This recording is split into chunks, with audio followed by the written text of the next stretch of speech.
Hi, എന്തൊക്കെയുണ്ട്? ഞാൻ last വീഡിയോയിൽ പറഞ്ഞതുപോലെ ഡിഫറെൻറ്റ് ടൈപ്പ് ഓഫ് ഇൻവെസ്റ്റ്മെൻറ്റ്സ് ഉണ്ട്. ഇന്ന് ഞാൻ സംസാരിക്കാൻ പോകുന്നത് സ്റ്റാർട്ടപ്പ് ഇൻവെസ്റ്റ്മെൻ്റ് ആണ്. എല്ലാവരും കരുതുന്നത് ഒരു നോർമലി റണ്ണിങ് ആയിട്ടുള്ള ഒരു ബിസിനസ്സിൽ ഇൻവെസ്റ്റ് ചെയ്യുന്ന ഒരു മോഡലാണ് എല്ലാവരും ചിന്തിക്കുക. പക്ഷേ സ്റ്റാർട്ടപ്പ് ഇൻവെസ്റ്റ്മെൻറ്റ് ഈസ് ഡിഫറെൻറ്റ്. അതിൽ ഒരു ഐഡിയ മാത്രമേ ഉണ്ടാവുള്ളൂ, ഒരു ഫൗണ്ടർ ഉണ്ടാവും, ഒരു ബിലീഫ് ഉണ്ടാവും. അവിടെ മോസ്റ്റ് ഓഫ് ദ ടൈം ആ ബിസിനസ് എക്സിസ്റ്റഡ് ആയിരിക്കില്ല, അവിടെ ഒരു റവന്യൂ എക്സിസ്റ്റഡ് ആയിരിക്കില്ല. അതുകൊണ്ട് തന്നെ അത്രയും ഒരു റിസ്കിലാണ് ആ ഇനീഷ്യൽ ഇൻവെസ്റ്റ്മെൻറ്റ് ചെയ്യേണ്ടത്. Totally believing the founder and team.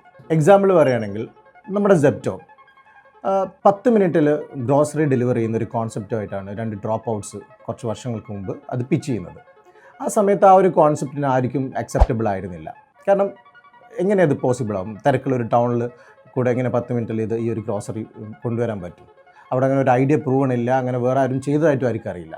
പക്ഷേ അതിൻ്റെ ഏർലി സ്റ്റേജിൽ കുറേ ഇൻവെസ്റ്റേഴ്സ് അതിന് ട്രസ്റ്റ് ചെയ്ത് അതിലേക്ക് ഇൻവെസ്റ്റ് ചെയ്തു. ഇപ്പോൾ അതിൻ്റെ value is very high, more than 1 billion. ആ ഏർലി സ്റ്റേജിൽ ഇൻവെസ്റ്റ് ചെയ്തവരുടെ reward is too high. So അതാണ് ഈ ഒരു സ്റ്റാർട്ടപ്പ് ഇൻവെസ്റ്റ്മെൻറ്റ്സിൻ്റെ ഒരു മോഡൽ. അങ്ങനെയാണ് മോഡൽ വർക്ക് ചെയ്യുക. അതിൻ്റെ റിസ്ക് എപ്പോഴും ഒരു അൺസർട്ടനിറ്റി അവിടെ ഉണ്ടാവും, പക്ഷേ അതിൻ്റെ റിവാർഡ് വളരെ വലുതായിരിക്കും.